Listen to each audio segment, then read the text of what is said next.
నమస్కారం అండి. This is #you. Guntur Arundelpet police స్టేషన్లో అంబటి రాంబాబు పైన అలాగే తదితరులు ఇంకొక లేడీ ఉంటుంది ఆయనతో పాటు ఫాతిమా అని గుంటూరు నియోజకవర్గపు ఇన్ఛార్జ్, అది కాకుండా విజయవాడలో దేవినేని అవినాష్ పైన కేసులు నమోదైనవి. చూసుకుంటే మొన్న 10వ తారీఖున మెగా డిఎస్సికి పర్మిట్స్ లేవు, సెక్షన్ 30 అమల్లో ఉంది, మీరందరూ బయటకు రాకూడదని పోలీసులు పనిగట్టుకెళ్ళి వీళ్ళందరికీ నోటీసులు జారీ చేశారు. నోటీసులు జారీ చేసినా కూడా ఎక్కడ ఉపేక్షించకుండా శంకర్ విలాస్ నుంచి అంబేద్కర్ స్టాచ్యూ దాకా వీళ్ళు నిరసన ర్యాలీ తీశారు. అంటే సుమారుగా 13.4 కిలోమీటర్లు ఉంటుంది స్ట్రెచ్. 13.4 కిలోమీటర్ల స్ట్రెచ్లో అంబటి రాంబాబు చేసిన వీరంగాలు ఎవరో చూసి చూడని అందరూ చచ్చినట్టు నవ్వారు. ఏంటి న్యూసెన్స్ అని. ట్రాఫిక్కి విపరీతమైన ఇబ్బంది కలిగింది. ఇది కాకుండా నోటీసులు ఎందుకు నాలిగ్గిసుకోవడానికా? దిక్కు దివాణా లేనాళ్ళు చేశారంటే ఈ పనులు అర్థం ఉంది. నేను న్యాయవాదిని, నేను పెద్ద కోటేసుకుంటే నన్ను మించిన ఎవరు లేడన్నట్టు అంబటి రాంబాబు రెచ్చిపోతాడు కదా. అలాంటి అంబటి రాంబాబు పూలు ఇచ్చుకుంటుంది అనేది జెన్జీ లాగా సిజేపీ ప్రొటెస్ట్లో వాళ్ళు ఫ్లవర్స్ ఇస్తుంటే రోడ్డు మీద తిరిగి ఫ్లవర్స్ ఇచ్చాడు. దెబ్బకి ఏమైంది?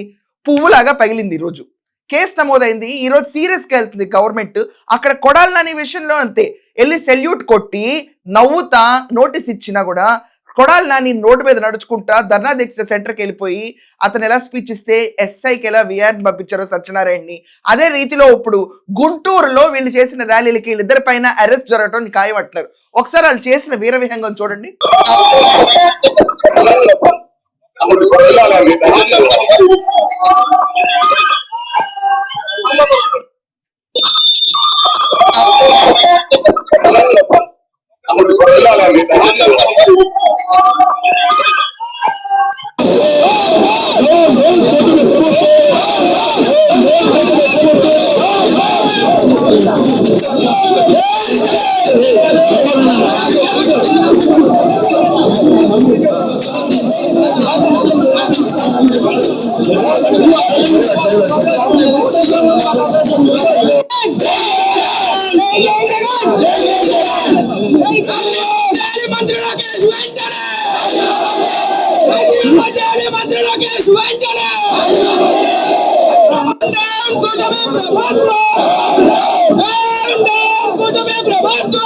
చూసారు కదా, పూలిచ్చుకుంటూ బయట జనాలకి ఏదో పెద్ద తను స్వతంత్ర సమర యోజకుడు రెచ్చిపోయాడు అంబటి రాంబాబు. ఏమైంది? చివరికి కేసు నమోదైంది. ఈరోజు ఎంత సీరియస్గా ఉన్నారు. ట్రివియల్ కేసులా కాదు, ఈ కేసులో బొక్కలో వేయాలి ఈ క్యాండిడేట్ అన్నట్టు రీతిలో పోలీసులు సీరియస్గా వెళ్తున్నారు. కేసులు నమోదవుతున్నా కూడా సిగ్గుసరం లేకుండా మేమేదో ప్రాణత్యాగానికి రెడీగా ఉన్నాం. అరే ఎవరి కోసం? దీంట్లో మెగా డిఎస్సి క్యాండిడేట్లు ఎవరు? నువ్వా నత్తిపకోడియా? ఇంకొక వీడియో చూద్దాం ఆగండి. సో చూడండి, ఇక్కడ దేవినేని అవినాష్ రోడ్డు పైన ఎంత ట్రాఫిక్ జామ్ చేసుకుంటూ మీ అందరు క్లియర్గా కనిపిస్తుంది. ఒకవేళ ఇక్కడ క్లారిటీ లేకపోతే ఎడిటర్ మళ్ళీ ఒకసారి విజువల్ చేయండి. దేవినేని అవినాష్ ఇదిగోండి, ఏదో పెద్ద మెగా డిఎస్సి కోసం పోరాడాము, జగన్ టైంలో డిఎస్సి లేదో ఇచ్చాము, ఉపాధి కల్పించామన్న రీతిలో రెచ్చిపోయారు.